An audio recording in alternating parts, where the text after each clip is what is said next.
Muchas gracias, muy buenos días compañeros, muchas gracias Álvaro, muchas gracias Elsa, así es. Y paralelamente a este encuentro de presidentes de los parlamentos iberoamericanos quienes se encuentran en el Palacio Legislativo en estos momentos, pues cumpliendo una serie de reuniones, aquí en la sala Fabiola Salazar Leguía, el ministro Elmer Trujillo, el ministro de Vivienda, viene exponiendo en torno pues a los trabajos que se vienen realizando en la Comisión Especial Multipartidaria de Seguimiento al proceso de reconstrucción de las zonas afectadas por el fenómeno del Niño Costero. Como se sabe, esta sesión ordinaria la viene pues encabezando la congresista Carla Scheffer como presidenta de la comisión, así como también la vicepresidenta Milagros Takayama, y también se encuentra el secretario Edmundo del Águila. Vamos a dejarlos con lo que viene sucediendo en la comisión en estos momentos. Adelante. En realidad, terceras personas y no necesariamente están listos para poder construir. Eso nos permite a nosotros, y evaluando lo que en el pasado ha sucedido, adoptar acciones que nos permitan superar ese problema de titularidad. Y por eso, el 11 de agosto, el viernes pasado, nosotros publicamos el decreto de urgencia 010-2017. Decreto de urgencia que se fundamenta precisamente en los resultados de esta evaluación de titularidad que realiza COFOPRI. Porque si nosotros pretendemos empezar a construir viviendas con un grave problema de titularidad, estamos condenados al fracaso. Lo hemos explicado hace un momento, lo que ha sucedido en Cayoma, de 2.200 viviendas que tenemos que reconstruir, menos de la mitad han superado el problema de titularidad, pero ha pasado ya un año y recién estamos empezando a construir algunas viviendas.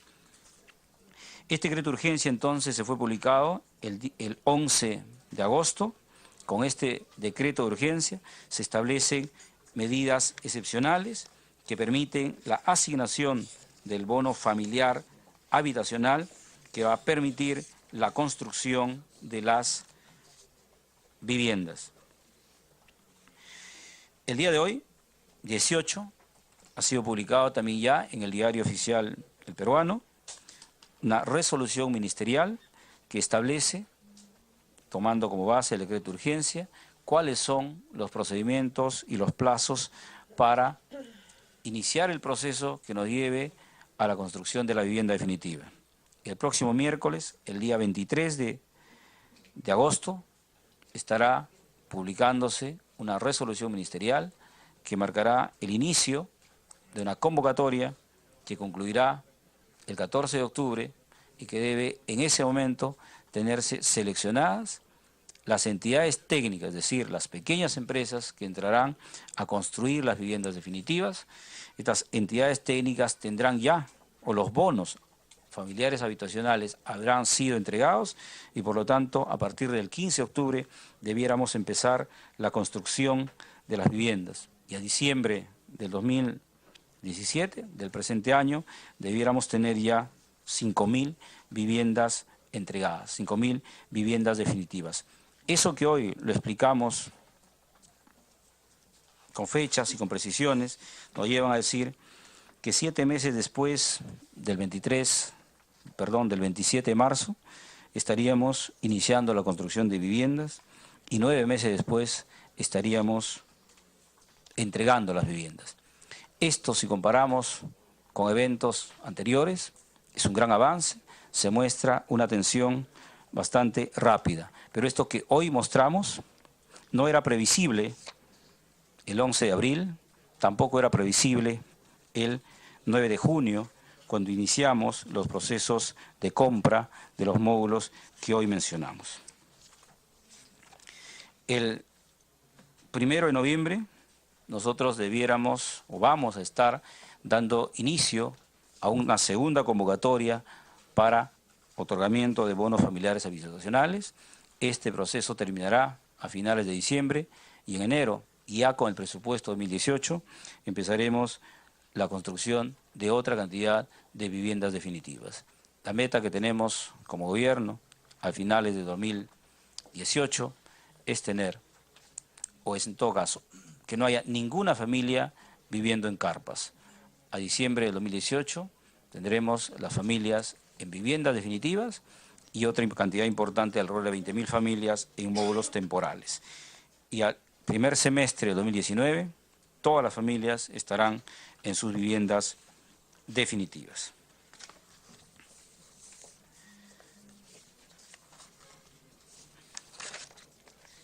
Algunos aspectos que considero importantes poder mencionar, y estos tienen que ver con los módulos y algunos cuestionamientos que se han venido dando a través de algunos medios de comunicación en las últimas semanas.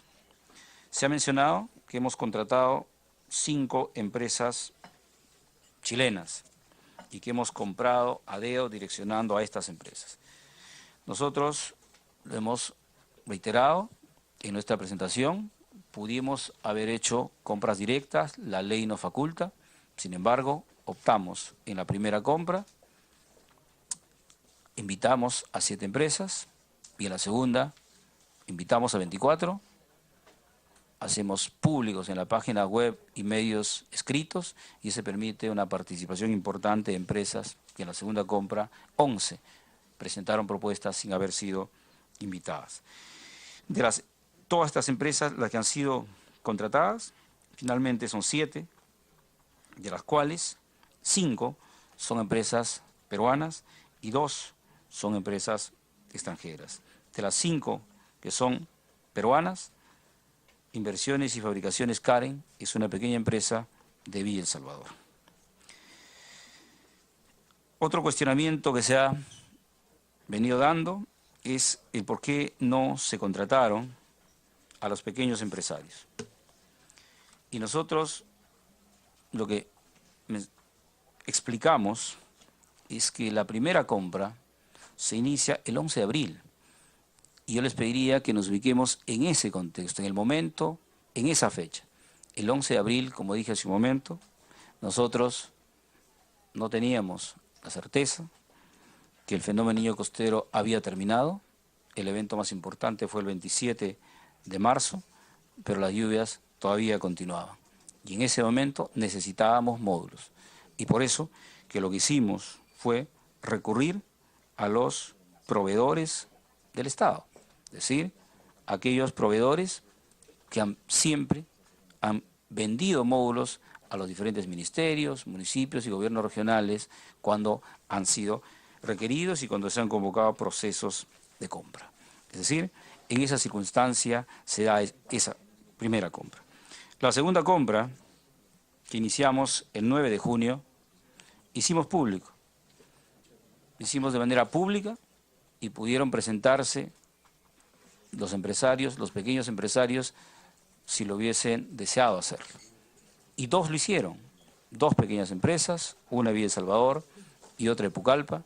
La de Villa El Salvador fue beneficiada, resultó ganadora, va a suministrar 100 módulos en 70 días, eso es además su capacidad de producción. Entonces, nosotros recurrimos a los proveedores del Estado, en primera instancia, en la segunda, también a los proveedores del Estado, y aperturamos además un proceso público para que puedan haber participado.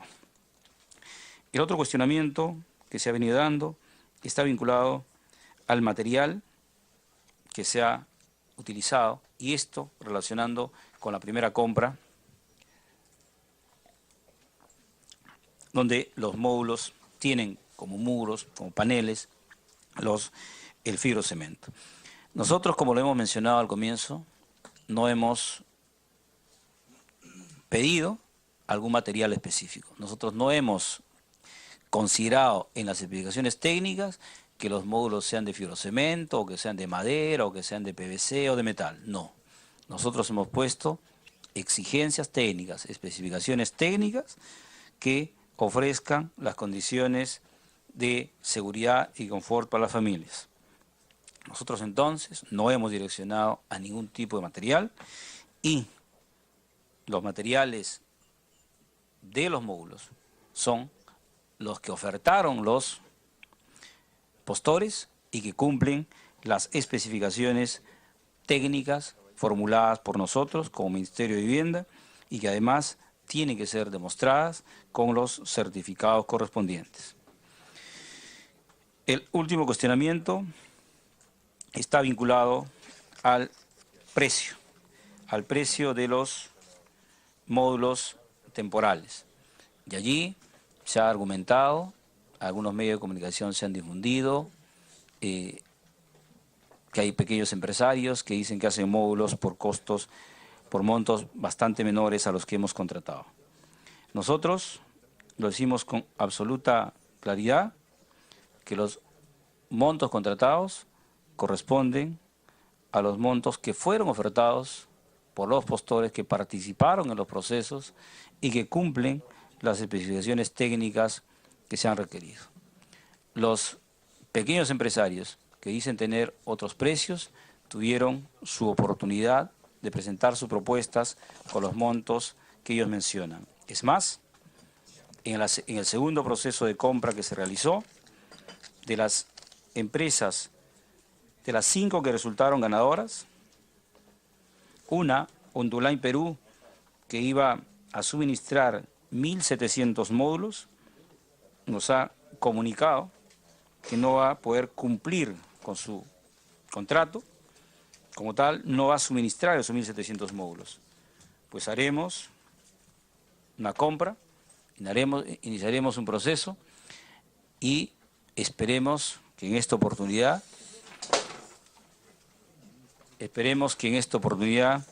los pequeños empresarios puedan participar y puedan, ojalá, ofertar los productos, los módulos que ellos elaboran cumpliendo las exigencias que se han formulado desde el Ministerio a través de las especificaciones técnicas que garantizan módulos que den seguridad y den confort a las familias. Quiero cerrar el tema de módulos reiterando que nuestra única intención como Ministerio y como Gobierno es buscar que las familias tengan mejores condiciones de seguridad, de confort, que no dan las carpas. Estar en el lugar, visitar a las familias viviendo en carpas, es realmente observar, comprender la necesidad, pasar a unos módulos de 18 metros cuadrados que ofrecen 3 ambientes, 2 dormitorios y un ambiente central, no será lo que las familias esperan finalmente, pero es un paso y un avance importante en el camino al módulo definitivo, que es nuestro objetivo. El objetivo de este gobierno no es entregar y quedarnos con módulos temporales, el objetivo es la vivienda definitiva. Finalmente, señora Presidenta, se nos ha requerido también que brindemos información en relación al albergue de San Pablo. Lo que nosotros tenemos que indicar sobre el tema es que mediante un decreto supremo emitido por el Gobierno Nacional, corresponde a el Ministerio de Desarrollo e Inclusión Social la coordinación y la responsabilidad de los albergues. A nosotros, como Ministerio de Vivienda, nos corresponde resolver en los albergues aspectos vinculados a los servicios de agua y desagüe. En el caso específico del albergue San Pablo, nosotros hemos hecho instalaciones de agua a una red pública existente, lo cual permite el suministro de agua, el llenado de los tanques que están instalados para poder abastecerse de agua. Además, tenemos en el lugar baños móviles. Tenemos desde el 12 de abril, venimos atendiendo con estos módulos que continuarán allí en tanto el albergue se mantenga, y además estamos trabajando para la identificación de los terrenos que permitan la reubicación de las familias, que no solo en el caso del albergue de San Pablo, sino en todos los lugares donde las familias se ubican en zonas de riesgo, tienen que ser reubicadas. El CENEPRED está terminando ese trabajo de determinación de cuáles son las zonas de riesgo no mitigable para poder reubicar estas familias. Tenemos terrenos identificados en todas las regiones y en cuanto tengamos la precisión de las zonas de riesgo y por lo tanto la determinación del número de familias que deben ser reubicadas, de inmediato se activará todo el proceso tendiente al desarrollo de las nuevas habilitaciones urbanas que permitirán la reubicación de estas familias. Señora Presidenta, yo concluyo mi exposición y estamos para poder atender las inquietudes que ustedes puedan formular. Muchísimas gracias.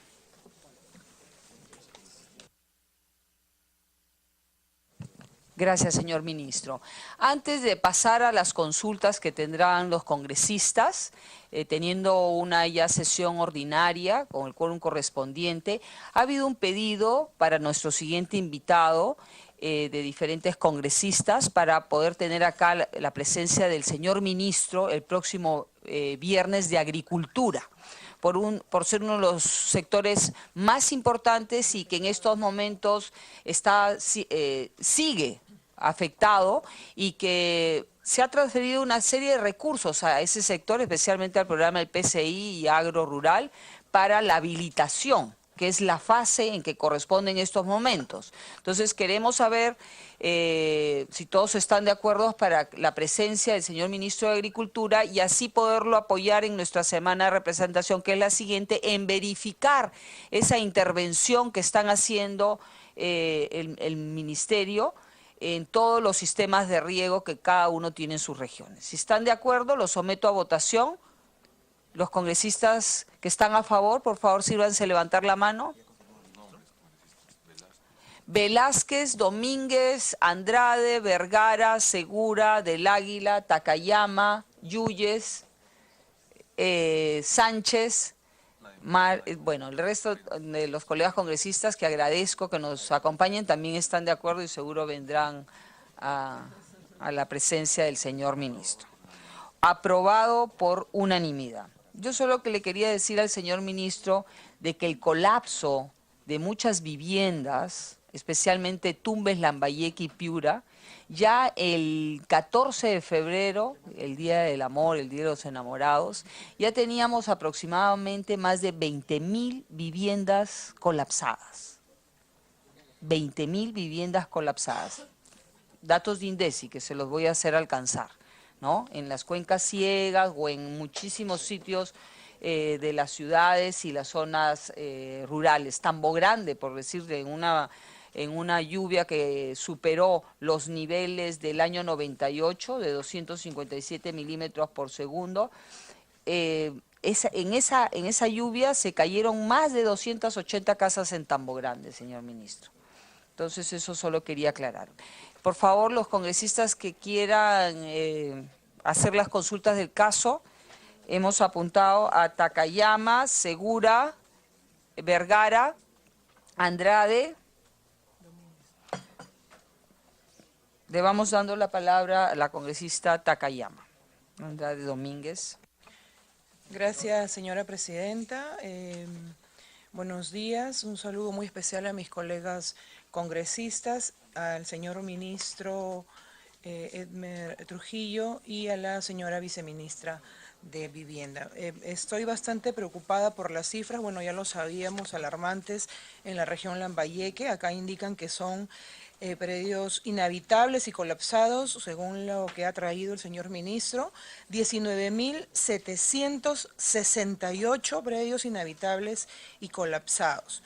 Nos indica que están en la primera etapa de instalación de los módulos de vivienda que están focalizados. Mi región, estoy hablando, señor ministro, Lambayeque, José Leonardo Ortiz, 120, Mochumí, Morro, Peilli, Mopacora, Tucumé, Jayanca. El último reporte del Centro de Operaciones de Emergencia Regional, el COER, y el Instituto Nacional de Defensa Civil, INDECIL, Regional Lambayeque, hasta el día de ayer, como consecuencia del fenómeno del Niño Costero producido a inicio de este año, en el distrito de José Leonardo Ortiz quedaron 442 casas colapsadas, hasta el día de ayer. Esto es el reporte actualizado al día de ayer del Centro Regional del COER Lambayeque. 442 casas colapsadas, solo en el distrito de José Leonardo Ortiz, 673 inhabitables y 696 afectadas. De ellos son 5.626 damnificadas personas y 3.312 afectados. De estas cifras solo se ha brindado, según el COER, módulo de vivienda al 30% de damnificados, a pesar de que se han entregado las fichas con los datos exactos de su ministerio. Pero según usted nos indica, en lo que ha traído el día de hoy a José Leonardo Ortiz, solamente han puesto o han instalado módulos de vivienda a 120 personas. Entonces, no es cierto que se hayan colocado el 30% de estos módulos de vivienda a los damnificados, sino vendría a ser un 2.13%.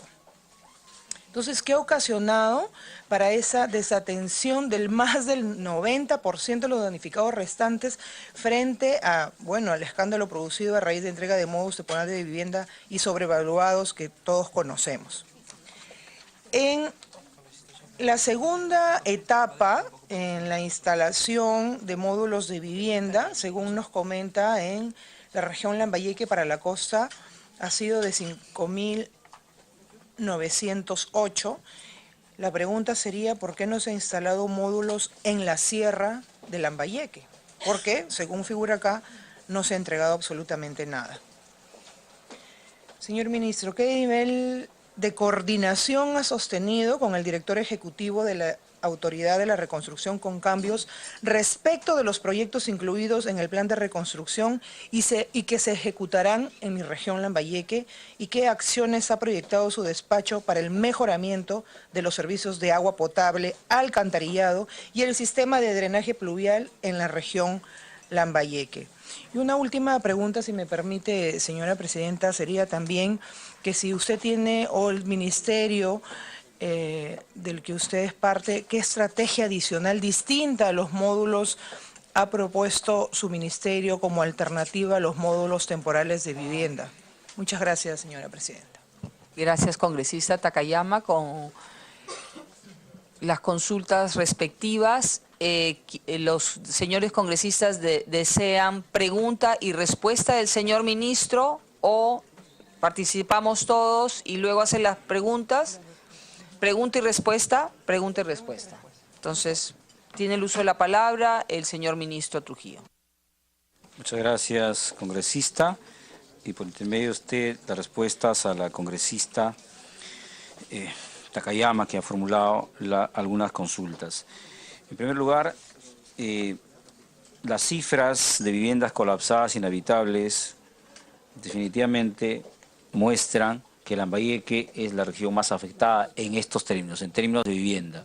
En el total, el integral de los daños, incluyendo no solo la vivienda, resulta ser Piura, pero en términos de vivienda es definitivamente Lambayeque, y sí, pues son casi 20.000, 19.768 viviendas. Entonces, su preocupación por Leonardo Ortiz, congresista, es válida. Y claro, si tendríamos que darles módulos temporales a todos, debiéramos solo para Lambayeque adquirir casi 20.000 módulos, que sería la única manera de poder atenderles a todos. La primera compra fueron 2.600, entonces era difícil poder atender a todos. Se tenía que establecer algún criterio de distribución, y que establecimos algunos ratios con algunas correcciones en relación a el nivel de afectación que tenían. Entonces, claro, es evidente, no solo en Lambayeque, en todas las regiones no se ha podido atender a todos. Como mencionado, solo Lambayeque serían 20.000 módulos temporales, lo cual no los tenemos. Vamos a adquirir finalmente 20.000, están en los plazos de entrega, pero es para todas las zonas afectadas, así que hay una priorización en la que se tendrá que atender. Respecto a la preocupación que tiene usted, que la programación de la instalación de módulos de la segunda compra no llegue a cierre en Lambayeque, cogemos, es una observación válida, congresista, y vamos a revisar. Tenemos acá que para Lambayeque solo se ha considerado costa, vamos a hacer una revisión, y en caso corresponda, haremos la corrección, señora congresista. Las coordinaciones con la Autoridad de la Reconstrucción son permanentes, con el señor Pablo de la Flor coordinamos, es más, En mi condición de ministro de Vivienda soy parte del Consejo Directivo de la Autoridad de la Construcción y todos los miércoles nos reunimos y vamos avanzando. Hay proyectos entonces que han sido ya incorporados y que están inclusive en proceso de transferencia de recursos o están ya en el proceso de aprobación. Vamos a ver, algunos proyectos tenemos proyectos de saneamiento, 7 proyectos. Ahí tenemos, no hay ninguno. Sí, Lambayeque está el proyecto de mejoramiento.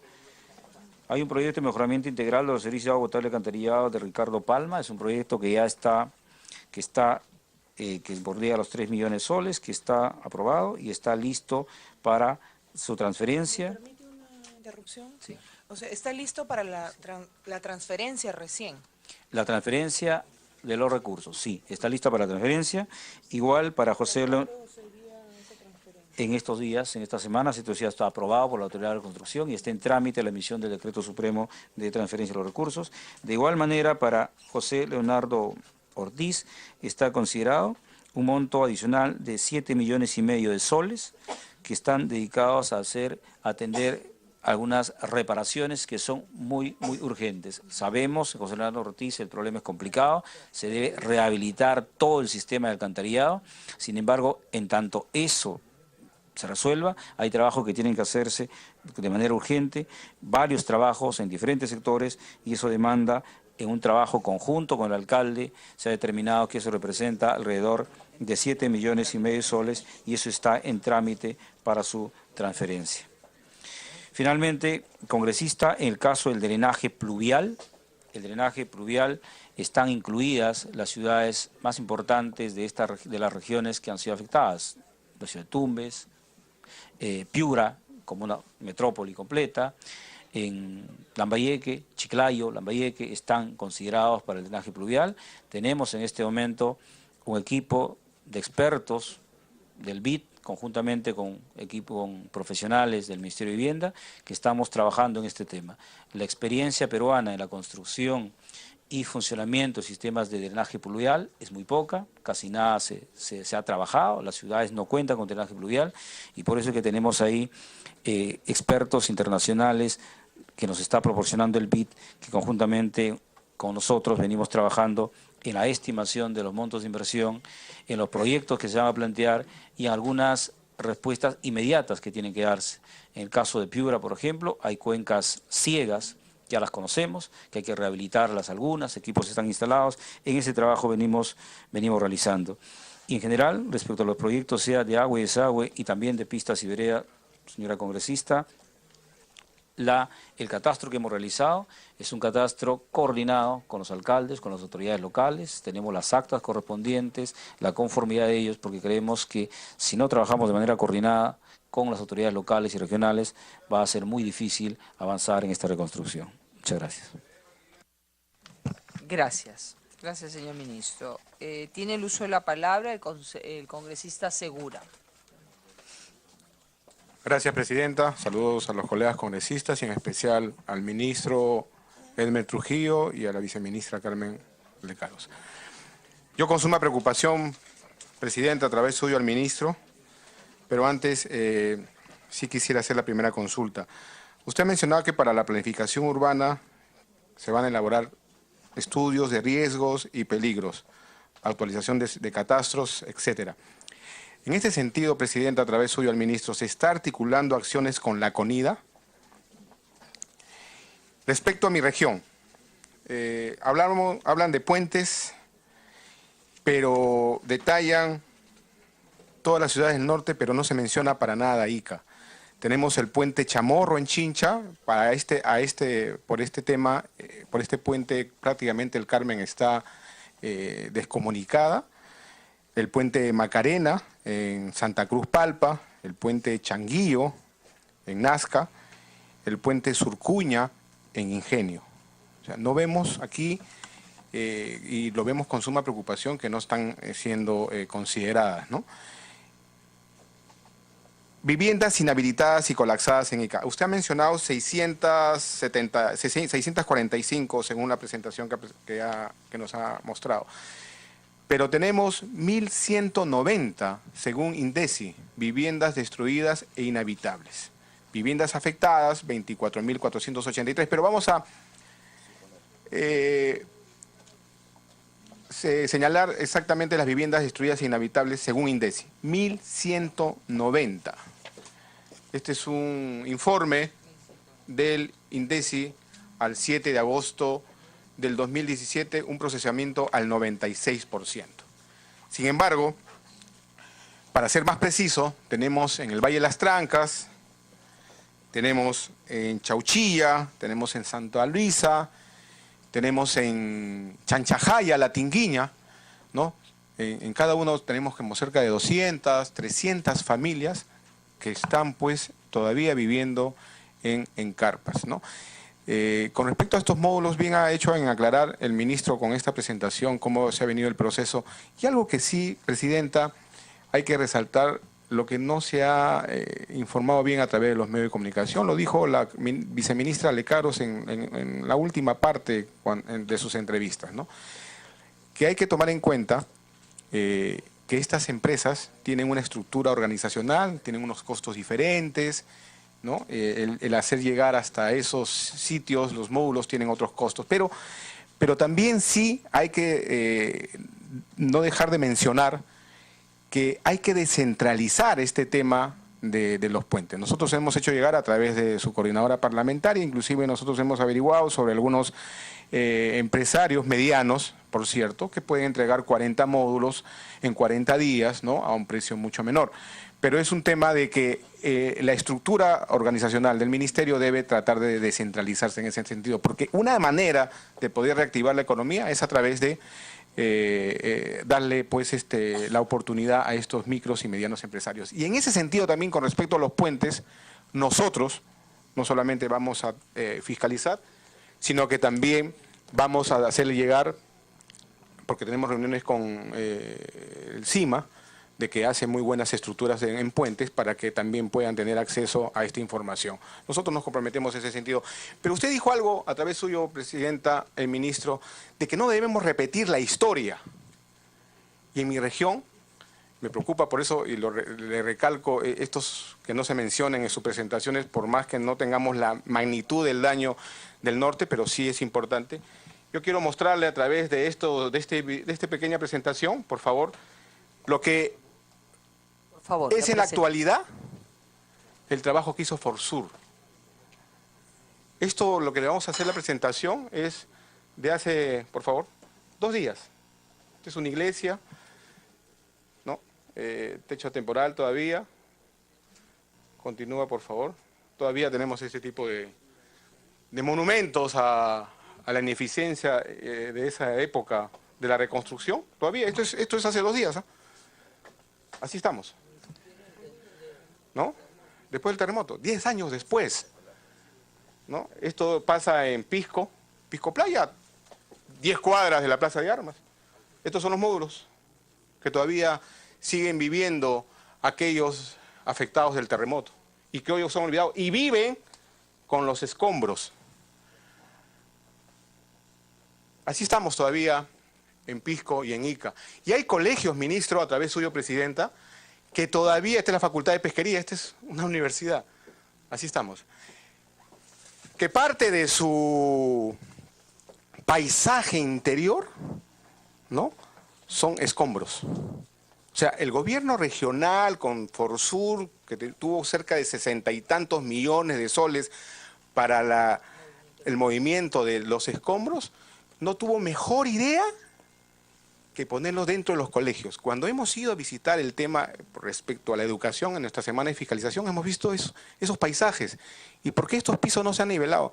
No, es que no es un tema de parte del paisaje, sino son los escombros de aquellos recojos en la época del terremoto. Entonces, eso es lo que no queremos esta vez, señor ministro, a través suyo, Presidenta, que vuelva a ocurrir con esta reconstrucción con cambios. Y algo debemos hacer con aquellos que por hoy ya tienen 10 años y 3 días que siguen viviendo. Esto es un colegio. Eso lo que usted ve no es basura, son escombros, es un colegio en Los Aquijes. Y nosotros, con la maquinaria de la municipalidad y amigos que tenían algunos volquetes, hicimos la remoción de esos escombros, porque realmente estos muchachos estaban perdiendo parte de sus enseñanzas, pues con espacios que se podían usar de manera deportiva.